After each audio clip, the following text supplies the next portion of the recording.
The Secret Garden by Frances Hodgson Burnett.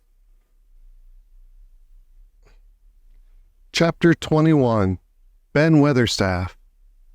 One of the strange things about living in the world is that it is only now and then one is quite sure one is going to live forever and ever and ever. One knows it sometimes when one gets up at the tender solemn dawn time and goes out and stands alone and throws one's head far back and looks up and watches the pale sky slowly changing and flushing and marvelous unknown things happening until the east almost makes one cry out and one's heart stands still at the strange, unchanging majesty of the rising of the sun, which has been happening every morning for thousands and thousands and thousands of years. One knows it then for a moment or so, and one knows it sometimes when one stands by oneself in a wood at sunset, and the mysterious deep gold stillness slanting through and under the branches seems to be saying slowly again and again something one cannot quite hear, however much one tries. Then sometimes the immense quiet of the dark blue at night, with millions of stars waiting and watching, makes one sure. And sometimes a sound of far-off music makes it true, and sometimes a look in someone's eyes. And it was like that with Colin when he first saw and heard and felt the springtime inside the 4 high walls of a hidden garden. That afternoon, the whole world seemed to devote itself to being perfect and radiantly beautiful and kind to one boy.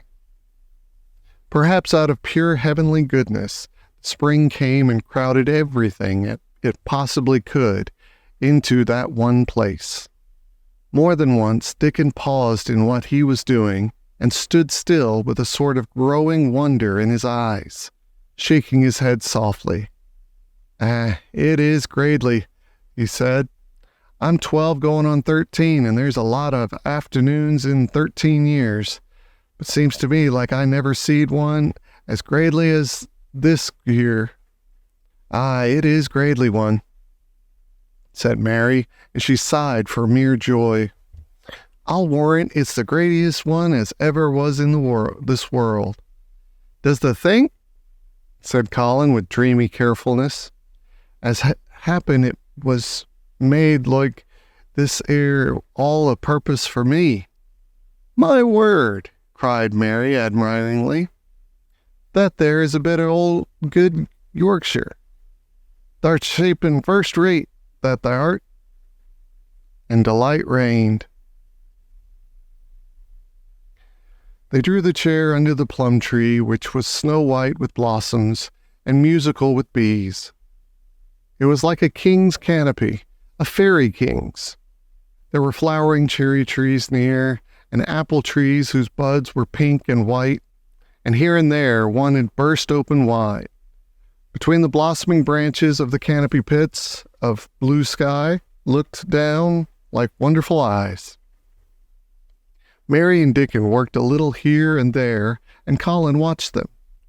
They brought him things to look at, buds which were opening, buds which were tight closed, bits of twig whose leaves were just showing green, the feather of a woodpecker which had dropped on the grass, the empty shell of some bird early hatched.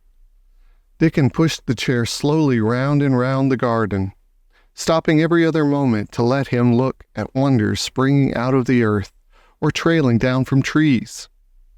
It was like being taken in state round the country of a magic king and queen and shown all the mysterious riches it contained. "I wonder if we shall see the robin," said Colin. "They'll see him often and now, after a bit," answered Dickon. "When the eggs hatches out, the little chap, he'll be kept so busy it'll make his head swim. They'll see him flying backward and forward, carrying worms nigh as big as himself, and that much noise going on in the nest. When he gets there as fair flusters him, so as he scarce knows which big mouth to drop the first piece in, and gaping beaks and squawks on every side. Mother says as when she's the work of Robin, has to keep them gaping beaks filled. She feels like she was a lady with nothing to do. She says she's seen the little chaps when it seemed like the sweat must be dropping off 'em, though folk can't see it. This made them giggle so delightfully that they were obliged to cover their mouths with their hands, remembering that they must not be heard. Colin had been instructed as to the law of whispers and low voices several days before. He liked the mysteriousness of it and did his best, but in the midst of excited enjoyment, it is rather difficult never to laugh above a whisper. Every moment of the afternoon was full of new things, and every hour the sunshine grew more golden. The wheeled chair had been drawn back under the canopy, and Dickon had sat down on the grass and had just drawn out his pipe when Colin saw something he had not had time to notice before. "That's a very old tree over there, isn't it?" he said. Dickon looked across the grass at the tree, and Mary looked there, and there was a brief moment of stillness. "Yes," answered Dickon after it, and his low voice had a very gentle sound. Mary gazed at the tree and thought, "The branches are quite gray, and there's not a single leaf anywhere." Colin went on, "It's quite dead, isn't it?" "Aye," admitted Dickon, "but them roses is climbed all over it. Will near hide every bit of the dead wood when they're full of leaves and flowers. It won't look dead then. It'll be the prettiest of all." Mary still gazed at the tree and thought, "It looks as if a big branch had been broken off," said Colin. "I wonder how it was done." "It's been done many a year," answered Dickon. With a sudden relieved start and laying his hand on Colin. "Look at that robin, there he is. He's been foraging for his mate." Colin was almost too late, but he just caught sight of him, the flash of red-breasted bird with something in his beak. He darted through the greenness and into the close-grown corner and was out of sight. Colin leaned back on his cushion again, laughing a little. "He's taken her tea to her. Perhaps it's 5 o'clock. I think I'd like some tea myself." And so they were safe. "It was magic which sent the robin," said Mary secretly to Dickon afterward. "I know it was magic." For both she and Dickon had been afraid Colin might ask something about the tree whose branch had broken off 10 years ago. And they had talked it over together, and Dickon had stood and rubbed his head in a troubled way. "We mum look as if it wasn't no different from the other trees," he had said. "We couldn't never tell him how it broke, poor lad. If he says anything about it, we mun try to look cheerful." "Aye, that we mun," he had answered Mary. But she had not felt as if she looked cheerful when she gazed at the tree. She wondered and wondered in those moments if there was any reality in that other thing Dickon had said. He had gone on rubbing his rust-red hair in a puzzled way, but a nice, comforted look had begun to grow in his blue eyes. Mrs. Craven was a very lovely young lady. He had gone on rather hesitatingly. "And Mother, she thinks maybe she's about Misselthwaite many a time looking after Master Colin. Same as all. Mothers do when they're took out of the world. They have to come back in the seas. Happen she's been in the garden, and happen it was her sent us to work, and told us to bring him here." Mary had thought he meant something about magic. She was a great believer in magic. Secretly, she quite believed that Dickon worked magic. Of course, good magic, on everything near him, and that was why people liked him so much, and wild creatures knew he was their friend. She wondered, indeed, if it was possible that his gift had brought the robin just as the right moment when Colin asked that dangerous question. She felt that his magic was working all the afternoon and making Colin look like an entirely different boy. It did not seem possible that he could be the crazy creature who had screamed and beaten and bitten his pillow. Even his ivy whiteness seemed to change. The faint glow of color which had shone on his face and neck and hands when he first got inside the garden really never quite died away. He looked as if he were made of flesh instead of ivory or wax. They saw the robin carry food to his mate 2 or 3 times, and it was so suggestive to afternoon tea that Colin felt they must have some.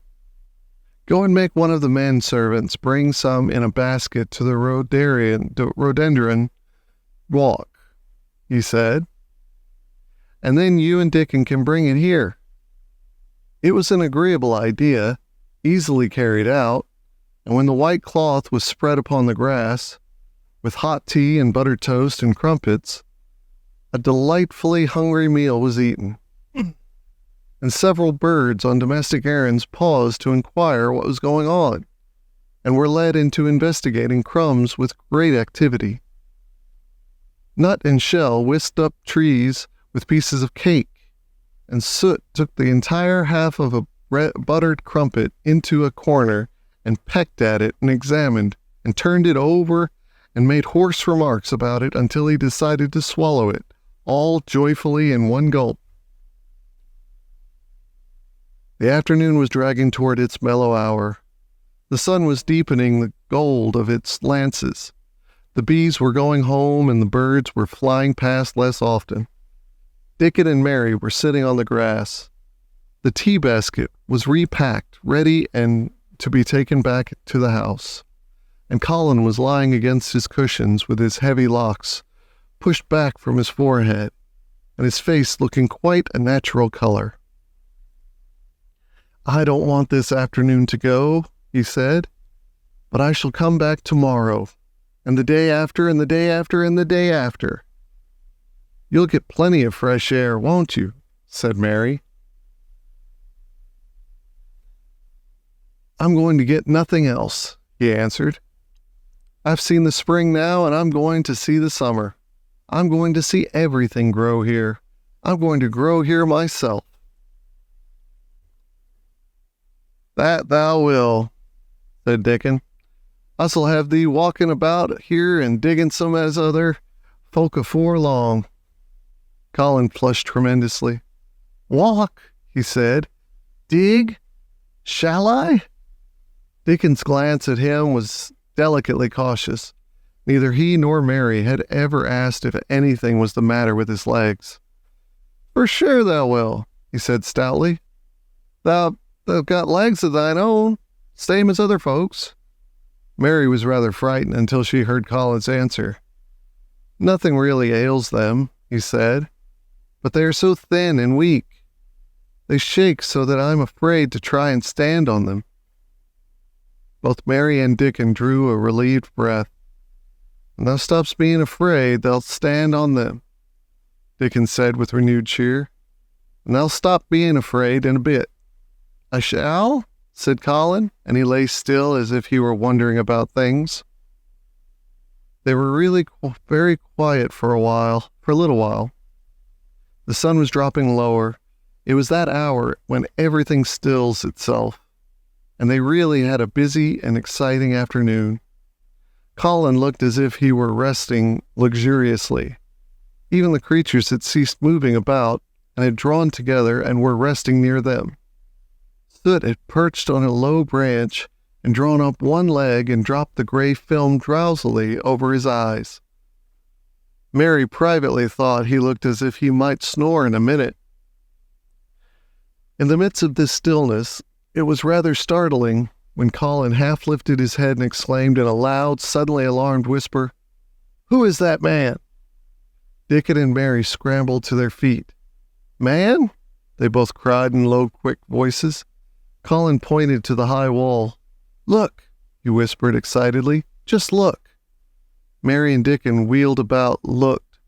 There was Ben Weatherstaff's indignant face glaring at them over the wall from the top of a ladder. He actually shook his fist at Mary. "If I wasn't a bachelor and thou wasn't a wench of mine," he cried, "I'd give thee a hidin'." He mounted another step threateningly, as if it were his energetic intention to jump down and deal with her. But as she came toward him, he evidently thought better of it and stood on the top step of his ladder, shaking his fist down at her. "I never thought much of thee," he harangued. "I couldn't abide thee the first time I set eyes on thee, a scrawny, buttermilk-faced young besom, alas, asking questions and poking the nose where it wasn't wanted. I never knowed how thou got so thick wi' me. If it hadn't been for the robin, drat him." "Ben Weatherstaff," called out Mary, finding her breath. She stood below him and called up to him with a short sort of gasp. "Ben Weatherstaff, it was the robin who showed me the way." Then it did seem as if Ben really would scramble down on her side of the wall. He was so outraged. "There, young badin," he called down at her, "laying the badness on a robin.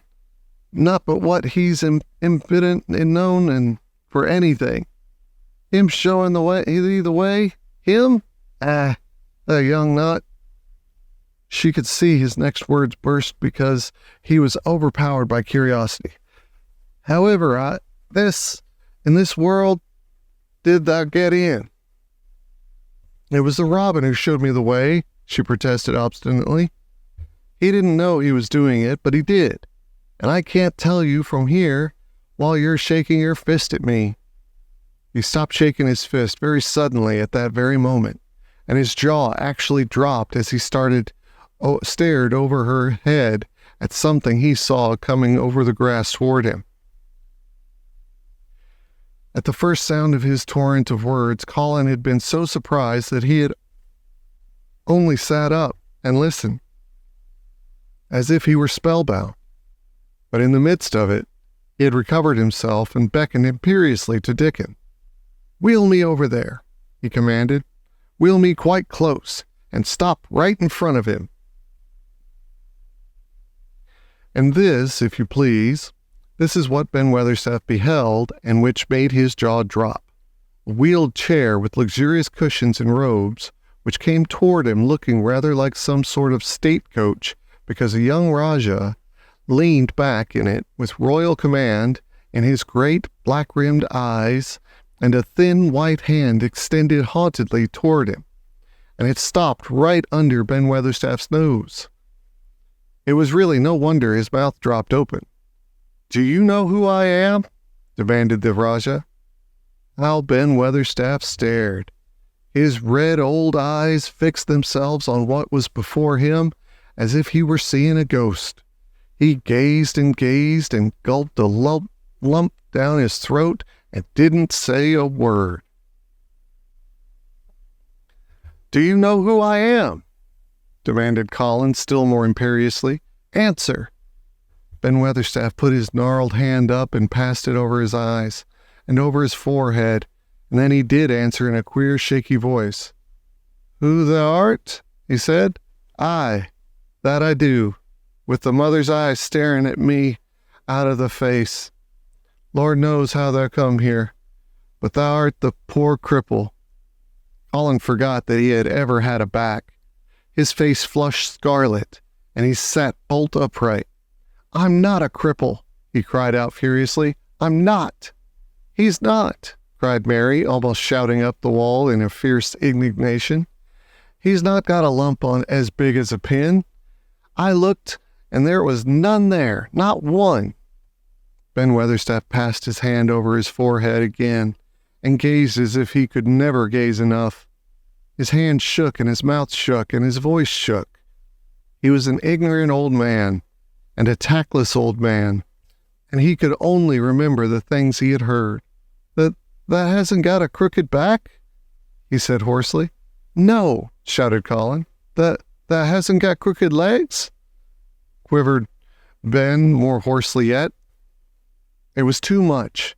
The strength with which Colin usually threw into his tantrums rushed through him now in a new way. Never yet had he been accused of crooked legs, even in whispers. And the perfectly simple belief in their existence, which was revealed by Ben Weatherstaff's voice, was more than Rajah flesh and blood could endure. His anger and insulted pride made him forget everything but this one moment, and filled him with a power he had never known before, an almost unnatural strength. "Come here," he shouted to Dickon, and he actually began to tear the coverings off his lower limbs and disentangle himself. Come here, this minute." Dickon was by his side in a second. Mary caught her breath in a short gasp and felt herself turn pale. "He can do it! He can do it! He can do it! He can!" She grabbed over to herself under her breath as fast as ever she could. There was a brief, fierce scramble. The rugs were tossed onto the ground. Dickon held Colin's arm. The thin legs were out. The thin feet were on the grass. Colin was standing upright, as straight as an arrow, and looked strangely tall, his head thrown back and his strange eyes flashing lightning. "Look at me," he flung up at Ben Weatherstaff. "Just look at me, you. Just look at me." "He's as straight as I am," cried Dickon. "He's as straight as any lad in Yorkshire." What Ben Weatherstaff did, Mary thought queer beyond measure. He choked and gulped, and suddenly tears ran down his weather-wrinkled cheeks as he struck his old hands together.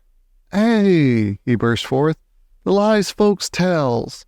Thou'rt as thin as a larth and as white as a wraith, but there's not a knob on thee. Thou'lt make a mon yet. God bless thee." Dickon held Colin's arm strongly, but the boy had not begun to falter.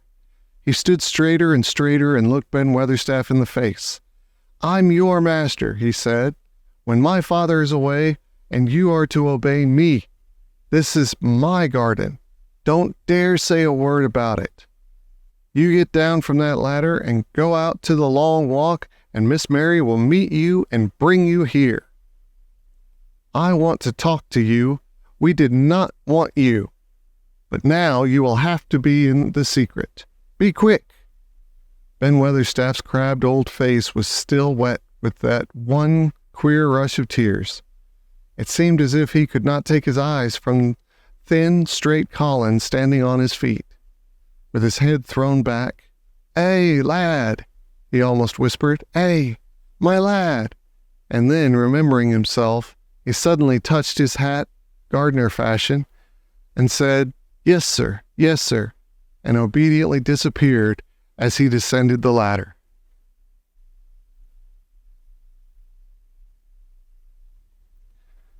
Chapter 22.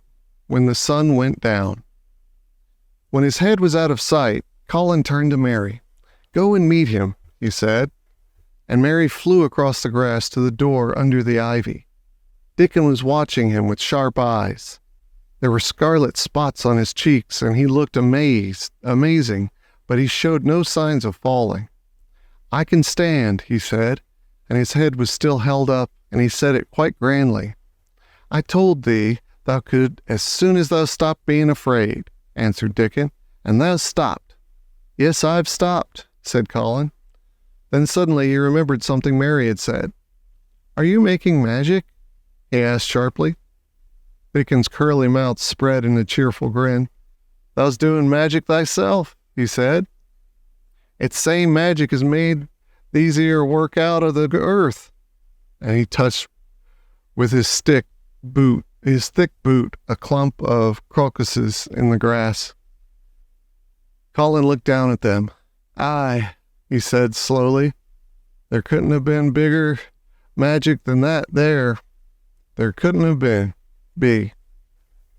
He He drew himself up straighter than ever. "I'm going to walk to that tree," he said, pointing to one a few feet away from him. "I'm going to be standing when Ben Weatherstaff comes here. I can rest against the tree if I like. When I want to sit down, I will sit down, but not before. Bring a rug from the chair." He walked to the tree, and though Dickon held his arm, he was wonderfully steady. He stood against the tree trunk. It was not too plain that he supported himself against it, and he still held himself so straight that he looked tall. When Ben Weatherstaff came through the door in the wall, he saw him standing there, and he heard Mary muttering something under her breath. "What are saying?" he asked rather testily, because he did not want his attention distracted from the long, thin, straight boy figure and proud face. But she did not tell him. What she was saying was this: "You can do it. You can do it. I told you you could. You can do it. You can do it. You can." She was saying it to Colin because she wanted to make magic and keep him on his feet looking like that. She could not bear that he should give in before Ben Weatherstaff. He did not give in. She was uplifted by a sudden feeling that he looked quite beautiful in spite of his thinness. He fixed his eyes on Ben Weatherstaff in his funny, imperious way. "Look at me," he commanded. "Look at me all over. Am I a hunchback? Have I got crooked legs?" Ben Weatherstaff had not quite got over his emotion, but he had recovered a little and answered almost as his usual way. "Not thou," he said. "Nowt of the sort. What's thou been doing with thyself? Hiding out of sight and letting folk think thou was crippled and half-witted?" "Half-witted?" said Colin angrily. "Who thought that?"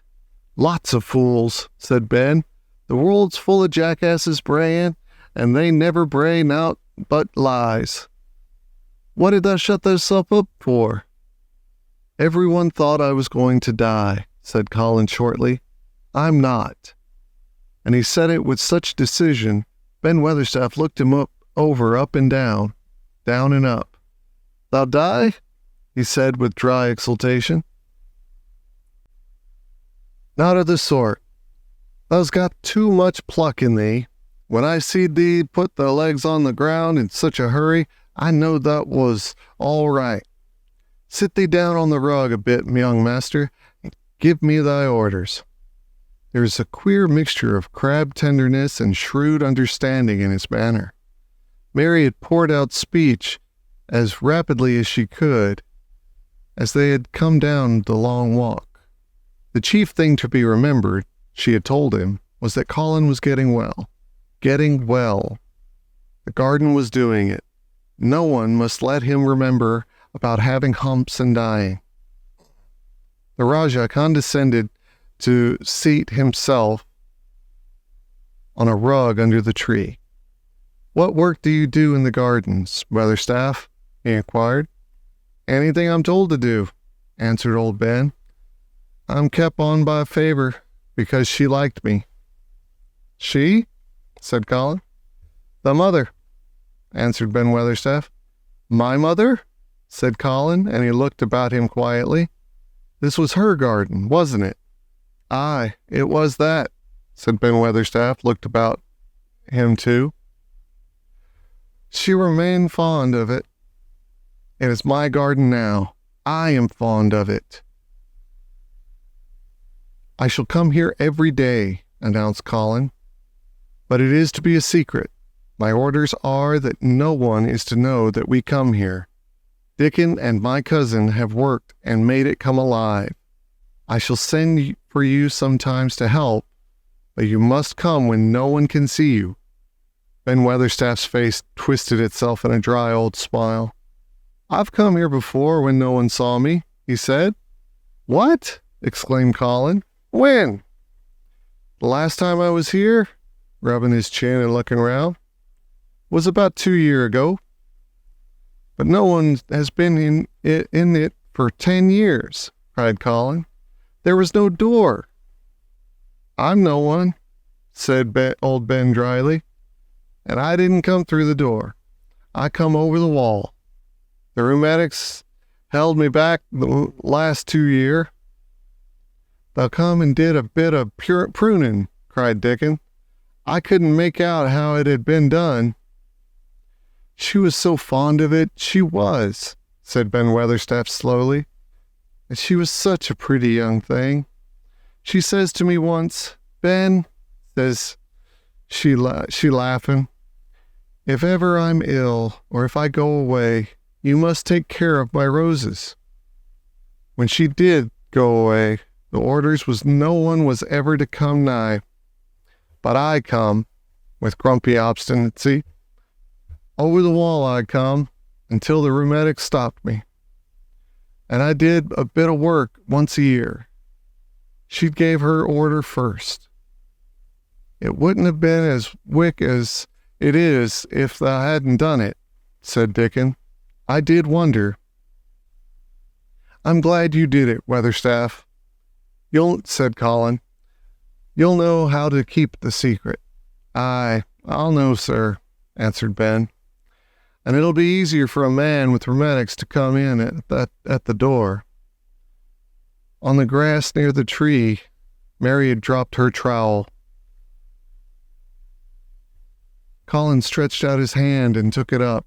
An odd expression came into his face, and he began to scratch the earth. His thin hand was weak enough, but presently, as they watched him, Mary, with quite breathless interest, he drove the end of the trowel into the soil and turned some over. You can do it! You can do it! Said Mary to herself. I tell you you can. Dickon's round eyes were full of eager curiousness, but he said not a word. Ben Weatherstaff looked on with interested face. Colin persevered. After he had turned a few trowelfuls of soil, he spoke exultantly to Dickon in his best Yorkshire. Thou said as thou'd have me walking about here, same as other folk, and thou said thou'd have me digging. I thought thou was just leaving to please me. This is only the first day, and I've walked, and here I am digging. Ben Weatherstaff's mouth fell open again when he heard him, but he ended by chuckling. Hey, he said, that sounds as if thou'd got wits enow. Thou'rt a Yorkshire lad for sure. And thou'rt digging too. How'd thou like to plant a bit of something? I can get thee a rose in a pot. Go and get it, said Colin, digging excitedly. Quick, quick. It was done quickly enough indeed. Ben Weatherstaff went his way forgetting rheumatics. Dickon took his spade and dug the hole deeper and wider than a new digger with thin white hands could make it. Mary slipped out to run and bring back a watering can. When Dickon had deepened the hole, Colin went on turning the soft earth over and over. He looked up at the sky, flushed and glowing, with strangely new exercise, slight as it was. I want to do it before the sun goes quite down, he said. Mary thought that perhaps the sun held back a few minutes just on purpose. Ben Weatherstaff brought the rose in its pot from the greenhouse. He hopped over the grass as fast as he could. He had begun to be excited, too. He knelt down by the hole and broke the pot from the mold.